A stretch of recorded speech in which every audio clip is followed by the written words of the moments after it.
Hello and welcome to the Granstrom Podcast Super Soul Model Series, where I help people tune and tap in to their natural state of well-being. This week, we are blessed to have Francesca Bas with us. Francesca is an author, a TEDx speaker, healer, and coach. Francesca's story, even at the age of 22, is incredibly inspiring, and her TED Talk has already reached tens of thousands of people. And her journey about anorexia to complete wellness is truly inspiring. This week, we are going to discuss Francesca's journey and the path to your wellness and how it may inspire you. Welcome to this episode, Francesca Bas. Oh, thank you so much, James. What a beautiful intro. I feel so honored and happy to be here. Thank you so much, Francesca. So, you've already been successful in being able to reach tens of thousands of people via your TED Talk that you did. I don't know how long ago was that you actually recorded that, but even just at the age of 22, you've experienced great success, but you've experienced trauma as well, as most people will have. But your journey to healing and having met you is, you're a real bright spark in the world. And I noticed that there is a wisdom beyond the years here. And I know that your story will inspire a lot of people. So just tell us how where your background and where you came from and how this whole story unfolded for you. Yeah, so I did my TED Talk when I was 20, so 2 years ago. And my life has been a bit of a roller coaster. I was born in Italy, moved a bit around Europe to the US, Australia, and it was beautiful, but I was also going through a lot, especially in my teen years. A lot of things happened. I was in new countries where people maybe didn't understand me, so I had a lot of bullying. I felt really alone, and I got to a place of deep sadness, definitely at a point in that journey. So I was just looking on some statistics on the World Health Organization. And for those who are interested in Francesca's TED Talk, be sure to check it out. It will be in the show notes below.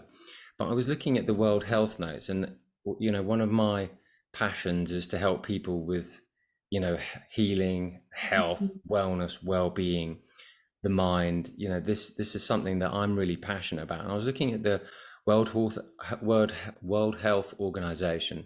Well, isn't it? I'll get there eventually. And their study said, which only relates back 4 years to 2019, but it was like 301 million people in the world have like anxiety disorders. 280 million have depression and mental disorders. And 14 million people are estimated to have eating disorders. And that was only 4 years ago, and it's increased since then.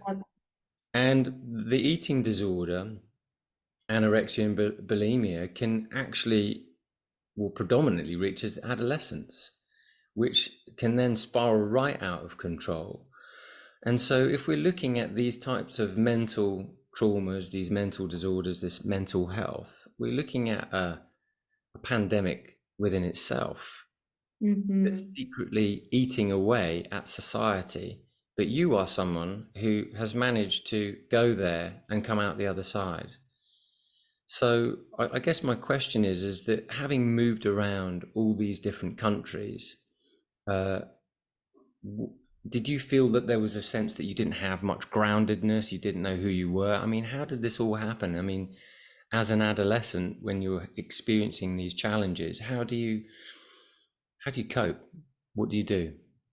Yeah, so back to what you said, you're right. The numbers are increasing so much, and it's scary, especially because we typically look at eating disorders one way, anorexia, we have an image in mind, or bulimia, but there's actually so many others, binge eating disorders and a bunch of others, which we don't even think about. And when I say we, I don't mean you and I mean the mass collection of people, and it is just so detrimental. And yeah, when I was growing up and moving around, I definitely felt a big sense of ungroundedness. Yeah. I would say the most when I moved to the US, which I was 10 years old. So when I moved to the US, I came from Europe and had very different ways of doing, ways of playing with kids, ways of being. And I was also recently diagnosed with dyslexia and ADHD, and I started getting bullied a lot. So I felt this sense of unbelonging with the people around me, Sure. but also unbelonging with myself. I didn't realize who I was, and I was looking for externals to show me who I was, but wasn't really able to take that space to connect with myself and see who I was. And sometimes we look to our parents to help guide us, but they're doing the best they can, and they don't know either. Mhm. And were you moving around obviously because of your parents' work, or your father's work, or your mother's work? What's your Yeah. background for your parents' work? Yeah, so my mom used to work for the big corporate world, Yeah. and that's why we had moved around so much. So the last place I lived with them was Portland, Oregon in 2019. So together we moved to 3 countries, and then I continued after that. Sure. So yeah, all that moving around, you just feel like, who am I? Where am I from? I don't really belong anywhere. And with all these Mhm. other things going on, with these other diagnoses, you think, I can't relate to anybody or anything. So hence the mental climate that you may have had at that time was feeling, challenged, imbalanced. Absolutely. And I think I didn't recognize it at the time, because I was just a kid. Yeah. And so I just had this deep feeling of sadness. And also, as a very sensitive person, which now is a trait that I love and admire in people and love in myself. But as a kid, I was just feeling all these big emotions and didn't know how to deal with them. Sure. And so, yeah, definitely. So what happened next? How did the challenges that you went through, you were 15 at that time. How long did it last for? So the Well, I eating was, disorder, when did you recognize, you think, oh, I've got a problem? Because yeah, that's the main thing is the healing begins when you recognize it and going, hang on, I'm doing something and it's not right here, but you're actually able to step outside of yourself in just a moment of sobriety, it seems, to go, hang on, this is not right. Something's not right here. So absolutely. how old were you and how long did it last before you got that sort of understanding?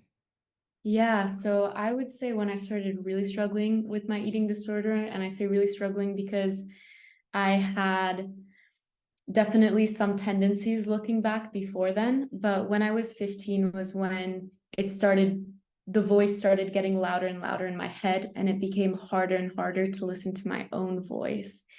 And this period of deep suffering, both mentally and physically, eventually, as I was really struggling with anorexia and bulimia. So I hadn't had my period in 2 years, and I was really struggling with staying awake, having any kind of strength. I was mentally blurry all the time.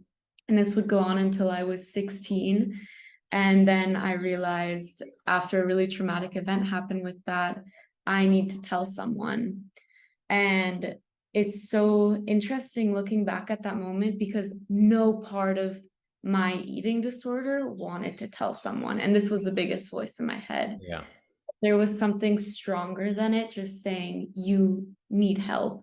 And so I told my mom, which, as I was telling her, I had this huge voice just yelling at me. And so that was the first move that I made. Was that yell like a noise of embarrassment, or what was the feeling? Shame?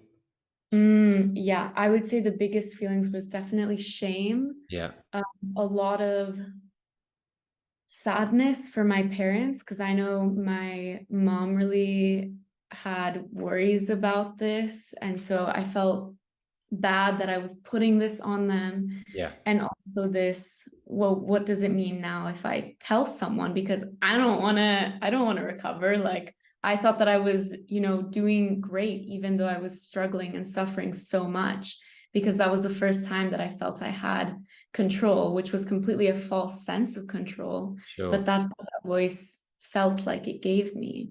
So had there been, just out of interest, had there been like anything in your family lineage of any eating disorders or anything like that? Because this is really interesting to me when I see patterns emerging, because Yeah.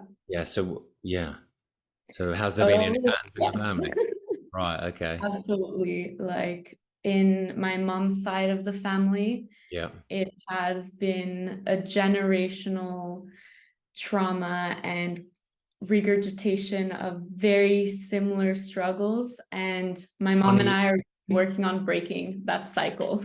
And breaking that cycle is really Yeah. important for the next generation, because Yes. one of the things I realized is that I was the pattern breaker in my family, and in your family, you're the pattern breaker. And if anyone who's listening, you're the pattern breaker in your family.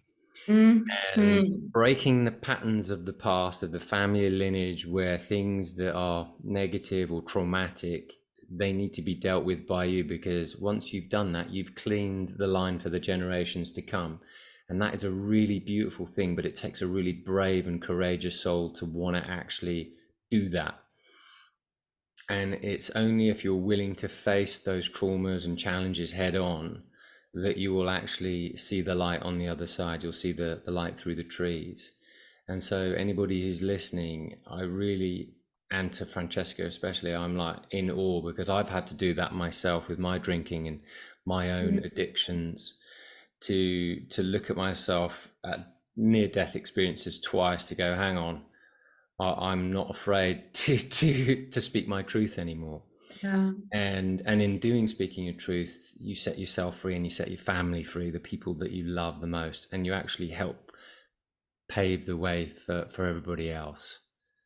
Absolutely. I couldn't have said it better myself. Oh, well, I'm just in awe of you, because I know how challenging, a trauma can be, but to Mm. be able to, I've met you in person, Francesca, and I was like, wow, you've got a light through your eyes. This person is really connected. And I was just like, wow, I really love this human being. This person has got a big heart and is really, a shining light. But not only that, you're a wonderful example and a great leader of showing that wellness can be achieved, that healing can happen. So you said it started with saying that to your mum, or confessing Yeah. it to your mum. So what happened after that then? Yeah. So after that was a year of people trying to help me with short-term healing, Right. not long-term. So after that, I went to the hospital and they basically gave me a choice. Either I had to be hospitalized or I had to go to a residential facility. So this is a kind of 24/7 surveillance facility. Is this in the And USA? this was in the US, yeah, Okay. Oregon. And so I went and I remember walking in there and there was a huge part of me that was so scared. I felt like my entire identity was my eating disorders, and the support that I was getting from doctors, from therapists at the time, they were all telling me I basically was only my eating disorder. And so I was like, who can I be without this? And I don't want to move on. I don't know how to deal with life.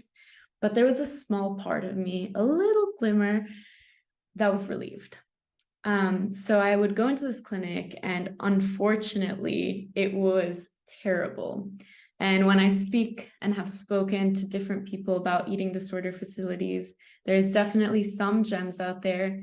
However, most of them aren't that great. And actually, James, 2 out of 3 people who go to eating disorder clinics come back within 18 months of leaving. And Right. this has been stagnant for years.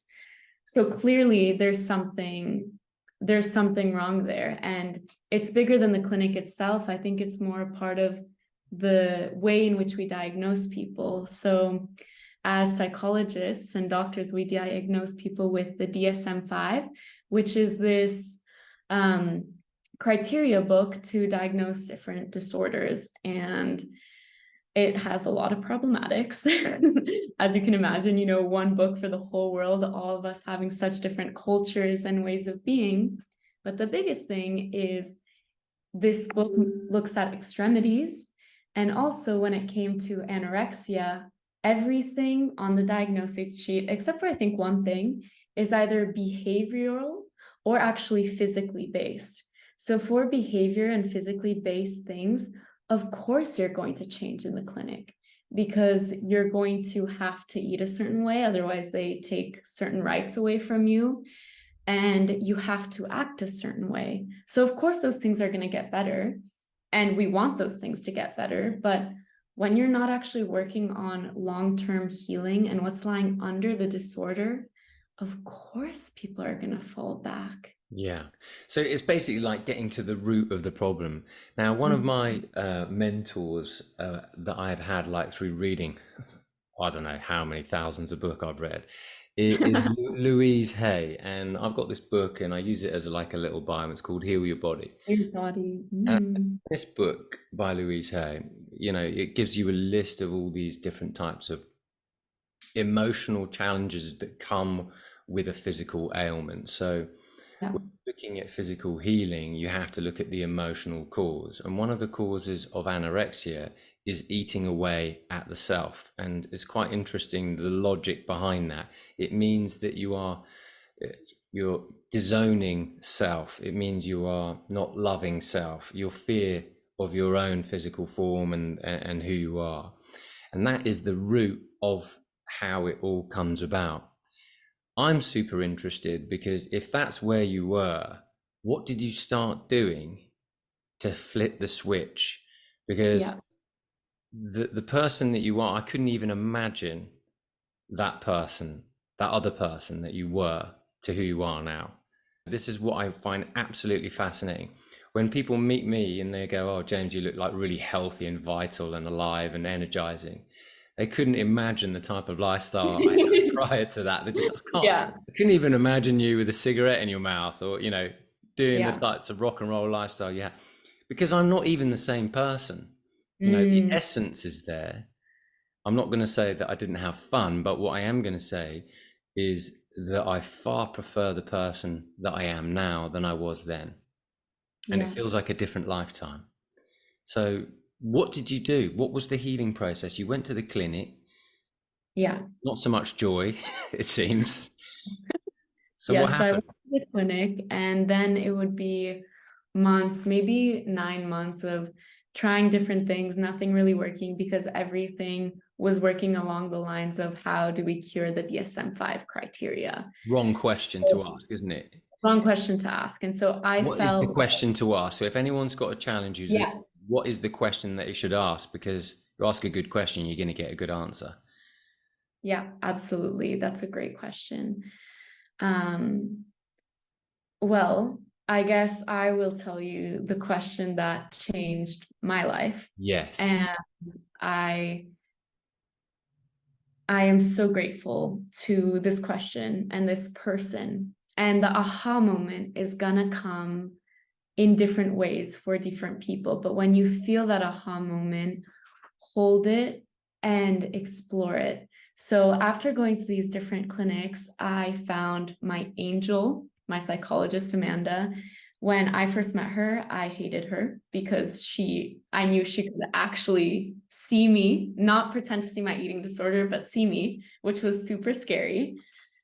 And I, at this point, didn't see a life past my eating disorder. I was like, these people are crazy thinking that they're going to change my mind. This is my way of living and I can't change. Even if I wanted to, I can't do it. So this is how I went into her office. And I think the first few sessions, I didn't speak. I was just a little angry, hurt teenager. And then finally, once I started opening up to her a bit, she asked me, where do you see yourself 10 years from now? And I went on to tell her this beautiful life of traveling, of love, of fulfillment. And she asked me, that's beautiful. Do you think you can achieve that life with the eating disorder by your side? And that was the first time that someone actually hit on why I wanted and looking into why I wanted to recover. And I was like, no, I can't. But in my mind, that was the light switch. And I started to reflect. And finally, for the first time in years, I felt a little glimmer of what was Francesca. So even though that was the golden question for me, I would say more than a question, the best way to help someone is see them, make them feel seen, you know? Don't treat them just as if they're their disorder, because they're not. That's a part of them that's really veiling over their life. That's really hard, but there's a beautiful person in that. And in order for that person to move on, to move forward, to go to recovery, they need to remember who that person is and how beautiful and how valued they are. Sure. And sometimes that you may not get that from a guardian or a parent. They might not be able to find appreciation, because sometimes, I mean, children all need, everybody needs appreciation. Everybody needs listening to. Everybody wants to be heard. Everybody wants to feel accepted and loved. But when you don't feel great, there's often not a mirror there for you to hold that space and light. But it seems like just having that ray of light, or having somebody who can, you look past the shell that you'd created. Once it cracks, you can see the light through the middle. And as Rumi says, the wound is the place where the light enters.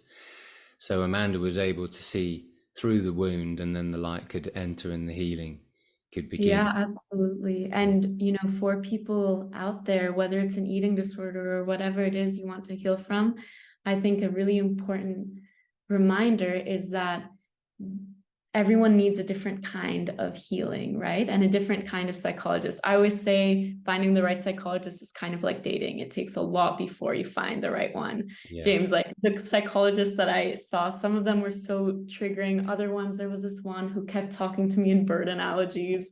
There were all kinds of people. Okay. So there's that you're always going to get something weird going on. You're always going to get something. But there is that person out there who will see you and who will be able to help you. So even if you've gone to a few and they haven't struck you that way, they are out there. You might have to, excuse the analogy, kiss a few frogs before you actually find the right person for you. Absolutely. When I see trauma and I see difficulties and then I see healing, you know, the reason why I love doing this show is because when I've managed to heal myself and then just watch other people just feel great around me, that is my gift. It's like that, because I've healed myself and sorted myself out. Watching other people feel happy and around me, it just gives me so much joy. That I'm so pleased I decided to walk this path, because it wasn't easy. You know, I knew the next thing I was going to do was probably going to end my life, and I didn't want to look to think about those thoughts about what kind of mess I would have left behind to have to clean up in another lifetime. I was just like, I can't have that weighing down on my shoulders. But I just wanted to just flip this switch a little bit, and I'm just inspired because this TEDx talk that you did, you've also written a book, haven't you? Yes. So tell us a little bit about the book. Is that just all about your story and what you did and how you recovered? Yeah. So, and what's the name of the book, and where can people find it? Absolutely. So the book is called Goddess Moon. Yeah. The book is an evolution. So for a long time, I thought I would only work with eating disorders, and that's something I'm still very passionate about. And that's exclusively who I coach right now, is people healing from eating disorders. However, I realized that my sense of what I can bring to the world goes a little bit beyond eating disorders as well, in general, to helping people heal. And I also love art. And so my book is called Goddess Moon, and it's a women's empowerment coloring and mindfulness book. So the coloring pages are all different women's who look completely different, from different backgrounds, different bodies, and the coloring aspect is meant to bring a sense of mindfulness and being in the present moment, as well as seeing the beauty in each different body. Whereas the journaling pages are bits and pieces of healing I think we could all use. Well, art is most certainly healing. My form of art that gives me healing, I wouldn't say healing, it probably gives me more joy, is just making dance music, playing the ukulele.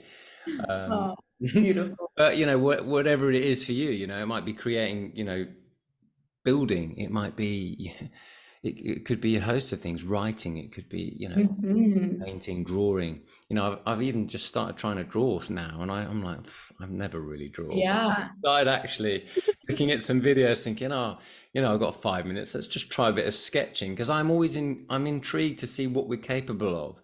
And Mm, considering that this isn't rock and roll, I thought, well, I'm not rock and roll anymore. I want to just see what I'm capable of. And one of the yeah. reasons for this podcast is to see what could we tap into as people, so that we can unearth our infinite possibilities. I'm just fascinated by what we're capable of, Mhm. and seeing, whoever's listening, what do you realize how powerful you are? Do you realize how many gifts you have, and that you're going to constantly be unearthing new gifts as long as you find them, stimulating, or finding new things? You're still curious about life. One thing I noticed about you is you're super curious about life, and you love to travel, and you've got an incredible amount of light and energy, and I'm just fascinated that you're only 22. I'm just really intrigued and eager to see what you're going to do, and how many people you can help with your story already, and what you're going to go on to do. I just wanted to say, Francesca, it's been an absolute joy speaking with you, and for you sharing your story. And if there was just something that you could share to somebody listening, that might be going through some difficulty right now, what sort of inspiration would you like to leave? What sort of thought could you leave somebody on? Yeah. I would say to anyone, but especially those of you struggling or starting your healing journey, that you are so worthy of healing. There's so much beauty that lives inside of you, inside of your uniqueness, and that it's all there inside of you.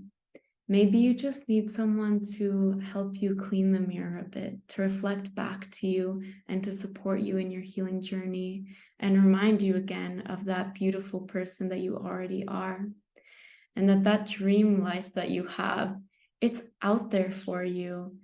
And all it takes is really believing in yourself, and also coming with a sense of gentleness and self-compassion. Healing isn't linear.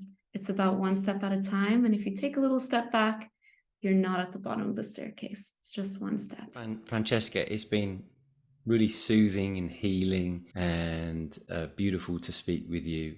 And I really hope this inspires you guys, the listeners, to maybe walk your own path of wellness, walk to your own healing, whatever that might be, whatever challenges or traumas you may be going through. I just wanted to say that there is always a way. And I just love the way Francesca had put, just be gentle with yourself. And then after the gentleness, a little joy will break through the Mm-hmm. cracks after a while. So this week's Super Soul Model, thank you so much, is Francesca Bas. Thank you so much. Thank you for doing this show and inspiring so many. And I'm so happy to be a part of it.